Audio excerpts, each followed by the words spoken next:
Proyecto Ikigai, capítulo 25. La persona que pregunta se sentirá tonta durante 5 minutos. Aquella que no pregunta lo hará por el resto de su vida. Muy buenos días, exploradores, y bienvenidos un día más, un domingo más, a un nuevo capítulo de Proyecto Ikigai, el podcast con el que pretendo inspirarte para que encuentres aquello por lo que vale la pena vivir. ¿Cómo lo haré? Pues acercándote reflexiones, proponiéndote ejercicios y entrevistando a personas para que poco a poco puedas avanzar en el camino hacia tu Ikigai. En definitiva, hablando sobre este concepto japonés que tanto promete. Hoy nos enfrentamos a un capítulo súper interesante. ¿Por qué? Pues básicamente porque son vuestras preguntas las que toman el protagonismo del capítulo y yo pues os doy mi punto de vista. Todo esto lo tenemos que agradecer a Meche Abreu, docente del programa de liderazgo en la Universidad Católica de Uruguay, que me ha dado la oportunidad de estar charlando con sus alumnos para insuflarles un poco de motivación y energía. Desde aquí, este capítulo os lo dedico a vosotros, Meche. De verdad, muchísimas gracias por esta oportunidad. Y ahora ya sí, soy Javi Vidal, tu guía en este viaje explorador, y ya sin más dilación, ¡empezamos! Las preguntas de hoy son un poco lo que salió en la sesión de la semana pasada con el grupo de Meche. Y bueno, básicamente han salido tantas preguntas que las he recogido y haremos 3 o 4 bloques. Incluso alguno de ellos será un monográfico de algún tema que me parece capital llevarlo un poco más en profundidad. Entonces, bueno, desde aquí espero que si durante este programa o otros anteriores te han salido algunas dudas, por favor, ponte en contacto conmigo a través de proyectoikigai.com/contactar. Cuando Meche me contactó a través de LinkedIn, en su caso, me propuso a ver si podía pues intentar inspirar a los alumnos en mi ejemplo de vida de cómo había pasado, ¿no? Pues de una vida convencional a una vida más centrada en el propósito o en vivir en Ikigai, ¿vale? Entonces, bueno, fuimos hablando y creímos que la manera más motivadora era pues desde la humanidad de mi propio ejemplo. Utilizando mi ejemplo como simplemente un primer punto en el que poder trasladar mis aprendizajes en este camino. Entonces, bueno, estas preguntas van un poco orientadas en este sentido. Y la primera que salió fue, pues, ¿cómo y cuándo empieza este momento de cambio en mi vida, ¿no? A ver, bajo mi experiencia, y también la puedo poner en palabras gracias al maestro de Antonio Jorge Larruy, podemos ver que las personas podemos vivir la vida o, digamos, vivir nuestros momentos de cambio a través de dos movimientos distintos. El primer movimiento sería discernimiento y el otro movimiento sería desde el sufrimiento. Discernimiento básicamente quiere decir pues que yo me conozco lo suficiente a mí mismo y desde allí pues lo que me va sucediendo en la vida yo puedo discernir, puedo entender muy bien si eso va con mi esencia o no, si es algo más un producto de la mente o es un producto de la esencia, del alma. Y bueno, desde allí yo puedo hacer mis movimientos tanto internos como externos y el llevado a la acción, ¿no? Pero esto, como comprenderás, no es algo que suele suceder habitualmente, sino que normalmente, y en mi caso también fue así, el movimiento que nos propicia el cambio fue desde el sufrimiento. ¿Qué quiere decir? Pues que básicamente de repente te encuentras en la vida pues como descolocado, con un nivel apático muy elevado, incluso hay quien llega pues a la depresión, que fue mi caso, no nada, digamos, nada oficial médico y con el parte y tal, sino que bueno, básicamente las sensaciones que tenía eran de sentirme muy apagado, ¿no? De no tener ganas de ir a trabajar, de no tener ganas de prácticamente de vivir, y que la vida pues había perdido esos colores tan magníficos que tiene, ¿no? Y ahí empieza el momento de cambio, cuando te das cuenta, ya sea pues eso, por discernimiento o por sufrimiento, de que estás muy alejado de la versión realmente natural y potente que uno puede vivir en la vida, ¿no?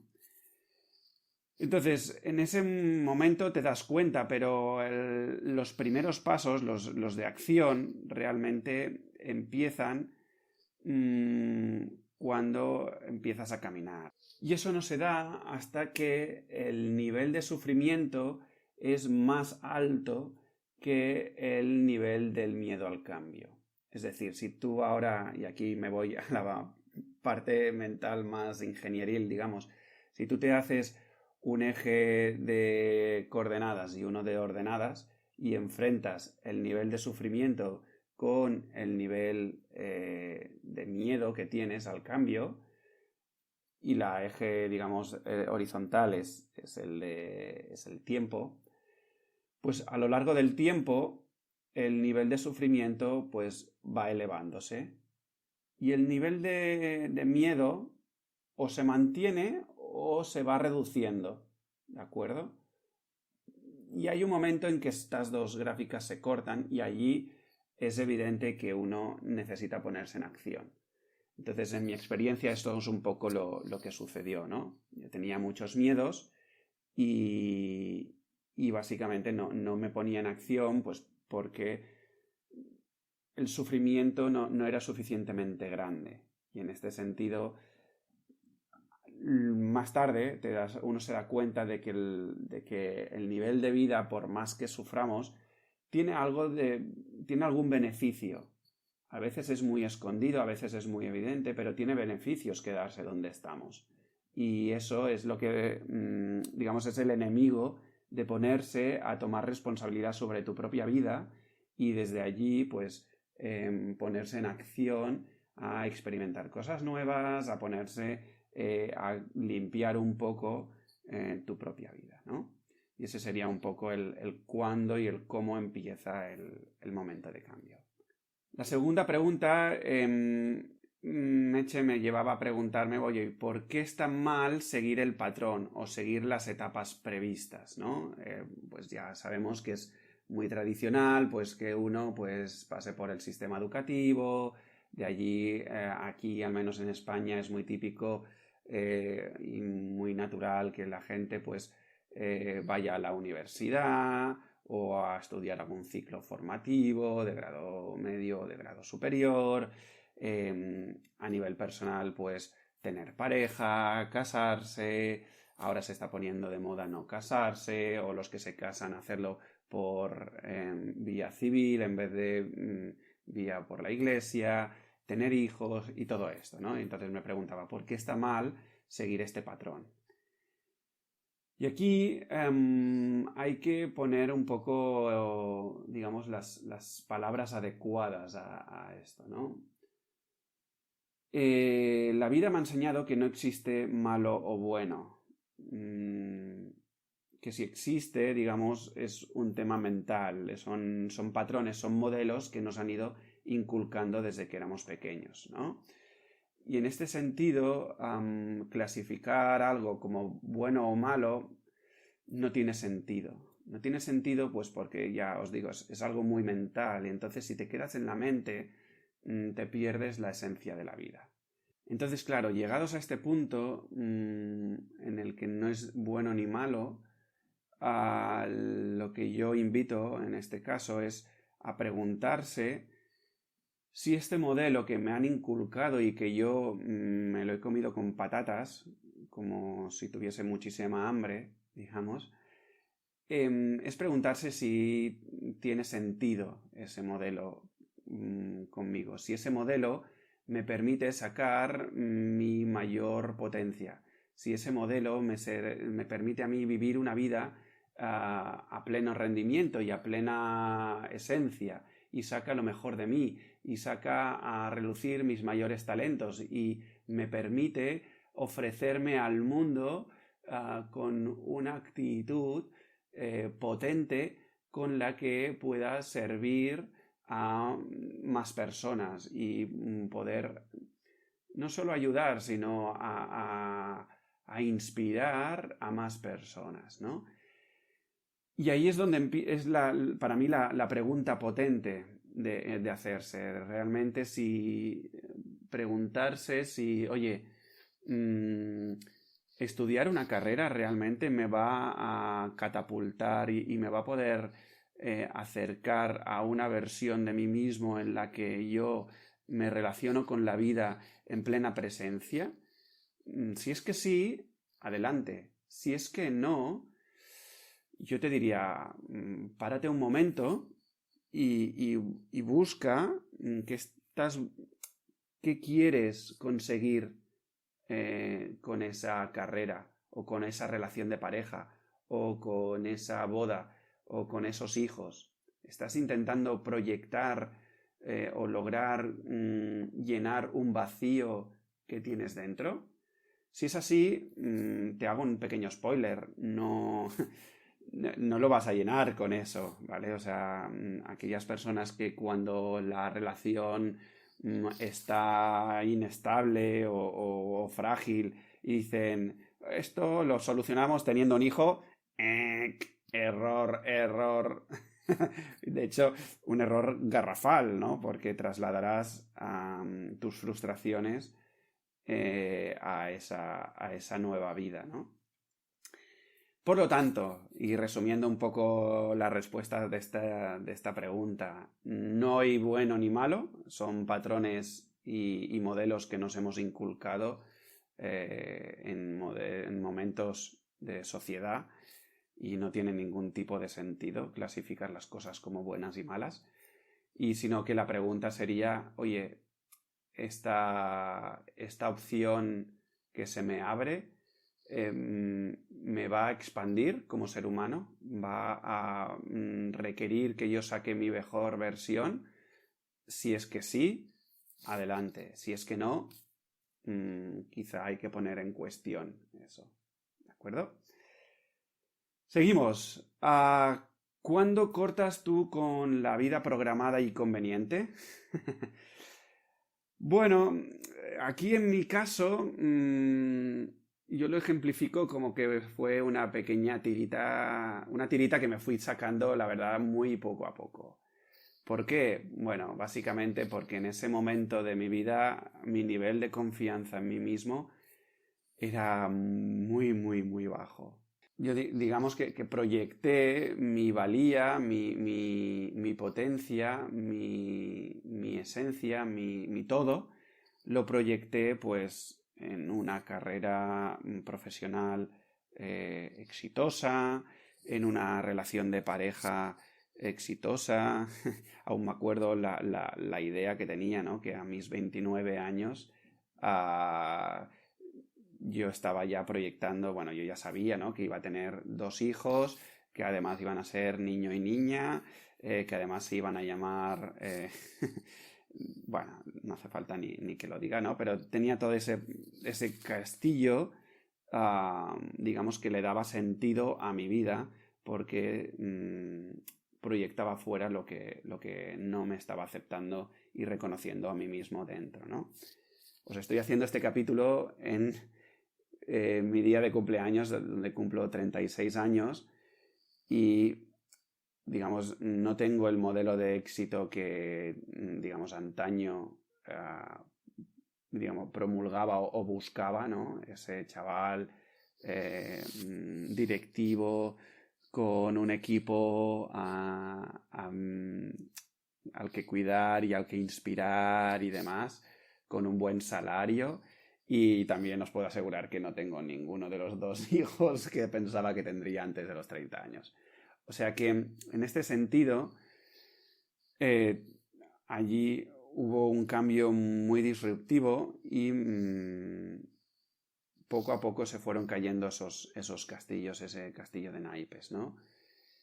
Pero en mi caso fue poco a poco cuando fui cogiendo confianza que me permití ir soltando diferentes aspectos de mi vida que estaban muy alejados de mi esencia y que estaban muy alejados no me acompañaban a sacar mi mejor versión. Y no por la forma que estaban cogiendo, sino porque yo me había perdido en cómo me relacionaba con el mundo. Entonces, para mí era muy complicado sacar mi mejor versión porque de repente me había hecho una paranoia mental en la que era muy difícil sentirme cómodo a caminar, ¿no? Por lo tanto, en este sentido, en mi caso, yo corté con mi vida programada, digamos, cuando en cada etapa me sentí confiado de dar ese paso. Algunas veces esa sacada de tirita venía promulgada por el exterior, como por ejemplo romper con mi pareja en ese sentido. Fue ella la que me propuso un respiro, a lo que yo me acogí ipsofácticamente. Y en el trabajo ya pues me costó más soltarlo, pues porque tenía más enganche emocional y tal. Y era un salto al vacío donde yo me sentía muy desconfiado y me sentía muy poco capaz. Y bueno, fruto de ir renovando mi entorno de amigos, renovando mis actividades diarias y renovando mis aprendizajes, allí conecté con la confianza y la valentía de ser yo mismo y di el salto definitivo, ¿no? Arrancar este proyecto, arrancar 2 proyectos más. Bueno, ¿qué os voy a explicar? Y la pregunta última, para dejarlo aquí y tener un capítulo más o menos corto y controlado y no aburriros, es ¿cómo sabes o te das cuenta que vas por el camino correcto? Y esta me parece una pregunta muy, muy interesante porque es una pregunta que a mí me ha obsesionado muchísimo en este caminito, ¿no? ¿Por qué? Básicamente la respuesta corta es te das cuenta, lo sabes, punto.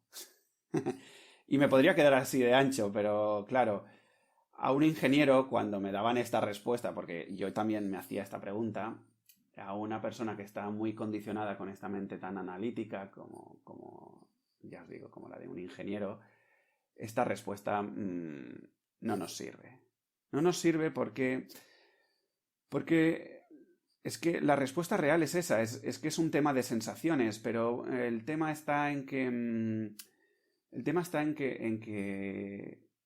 poco a poco, cuanto más tiempo pasas en el sistema educativo, de alguna manera más te alejas de estar conectado con esas sensaciones. ¿Por qué? Pues bueno, básicamente porque el sistema educativo está muy enfocado a desarrollar y a darle mucho peso al hemisferio izquierdo del cerebro. ¿De acuerdo? Pues básicamente es el hemisferio pues, más conectado pues, con la parte lógica, la parte de la expresión oral, la analítica, lo abstracto, pero a la vez la parte matemática, etcétera, etcétera, ¿no? Se podría decir, entre comillas, como lo que ahora consideramos como algo, lo tangible, la realidad, ¿no? Y cuanto más desarrollas esa parte del cerebro, estás desconectándote más del hemisferio derecho, que sería más la parte de creatividad, la intuitiva, la parte más, pues esa, más ociosa, no sé, un poco la que te conecta con esa parte que más abstracta, ¿no? Y entonces, claro, es que yo aún recuerdo, de manera absurda, cuando yo elegí hacer el bachillerato tecnológico, me mofaba de los que hacían el bachillerato artístico. Y recuerdo con los amigos, lo llamábamos incluso el bachillerato del cómic, ¿no? Pero como una cosa, como riéndonos, ¿no? ¿Por qué? Pues porque como que no se le daba esa credibilidad, ¿no? Y fíjate tú, ahora, con los años que he recorrido, cómo la vida me ha enseñado que no tiene sentido una cosa sin la otra, ¿no? Que si tú te coges a la parte izquierda del cerebro,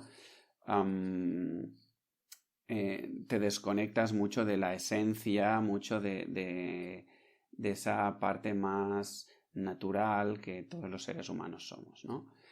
Por lo tanto, bueno, es un tema que a mí se me hizo muy difícil precisamente por eso, porque yo estaba muy desconectado de mis sensaciones. Y a mí lo que era sentir, lo que era entender esa parte intuitiva y todo esto, era complicado. Pero a la vez hay una parte donde yo sí que me pude acoger y que me fue muy bien para saber y darme cuenta de que estaba en el camino correcto, y es estar atento. Estar atento a que de repente suceden cosas que son como magia, que son como que de repente dices, ostras, esto no hay manera, no hay manera de explicarlo racionalmente, ¿no? Pero bueno, en mi caso me pasó una cosa muy curiosa, que fue cuando me decidí abandonar ese trabajo nutritivo de robótica. Yo estaba ya, bueno, había descubierto, yo estaba en un proceso con una psicóloga. Desde aquí un abrazo y un beso, Ares. No sabes lo que me ayudaste en ese momento de mi vida. Y bueno, básicamente descubrí una cosa que era las personas. A ver, estoy haciendo mofa, pero entendedme, descubrí toda esta parte más humana, ¿no? Y entonces, cuando me desvinculé de ese trabajo de robótica, me nació las ganas de experimentar, pues, en la parte más de eso, de las personas, de recursos humanos y todo esto. Y me recuerdo que cuando ya no estaba trabajando, ya estaba en el paro, y recuerdo estar paseando por mi piso. Para entonces estaba haciendo el MBA. Y bueno, pues recuerdo estar buscando, ¿no?, un poco qué era lo que quería y tal. Y me dije, ostras, me encantaría formar parte de un equipo de recursos humanos. Pero claro, yo me decía, ¿quién en su sano juicio cogería y ficharía a un ingeniero de telecomunicaciones para un equipo de recursos humanos, ¿no? Y os podéis creer que al mes de hacer esta disertación y de poner este deseo en palabras, al mes me llega una llamada a mi teléfono móvil y es una persona, una directora de recursos humanos, que me dice, oye, mira, estoy buscando una persona, soy de CaixaBank Consumer Finance, y estoy buscando una persona para incorporar en mi equipo de recursos humanos, pero que tenga una vertiente técnica fuerte. Me han dicho, bueno, he visto que tú eres ingeniero de telecomunicaciones y me gustaría entrevistarte, pues, para ver si podrías formar parte de mi equipo, ¿no? Claro, yo me quedé alucinado con esa escena, ¿no? Y además, bueno, nos conocimos, la entrevista fue muy bien y al cabo de poco empecé a formar parte de ese equipo. Y ese fue como el trampolín que me acabó de dar el salto a confiar en mí mismo, en confiar en la vida y en estar en este momento de mi vida pudiéndote hablar a través de este podcast y mis experiencias de vida, ¿no? En fin, y esto es un poco lo que a mí me sirvió, pues, para entender, pues, darme cuenta de que yo estaba en el camino correcto, ¿no? Cuando te empiezan a suceder cosas que no puedes explicar con ese análisis o con esa parte más racional del cerebro y que parece como algo mágico, como que las cosas se van sucediendo de manera más o menos sencilla y dices, ostras, esto es curioso, pero bueno, a la vez dices, no hay casualidades que sucedan, ¿no? Y bueno, en fin, hasta aquí el programa de hoy. He querido recoger un poco de todas las preguntas que salieron en esta fantástica oportunidad que me dio Meche de la Universidad Católica del Uruguay para hablar con sus alumnos. Saldrán más preguntas. Bueno, de hecho ya tengo más preguntas que las recogeré para otro capítulo de estas de preguntas-respuestas. Te animo a que me lances tus propias preguntas para poderte pues ayudar y guiar en este camino hacia tu Ikigai. Espero sinceramente que te esté enriqueciendo todo esto que comparto por este podcast, y si es así, visualizas a alguien a quien le pueda servir, ya sabes, le das a compartir y se lo mandas a través de WhatsApp, a través de tus redes sociales, lo que sea, ¿vale? Porque, bueno, al final nunca se sabe la chispa que enciende un gran fuego. Y en cuanto a ti, querido explorador, pues nada, muchísimas gracias por suscribirte, por tus comentarios en iVoox, por suscribirte en Spotify y por tus valoraciones con 5 estrellas en iTunes. Gracias de verdad por darme esta oportunidad de acompañarte en este camino hacia Ikigai y por hacer todo esto sostenible, porque sin ti realmente todo esto no tiene ningún sentido para mí. Exploradores, seguimos en la aventura de esta vida.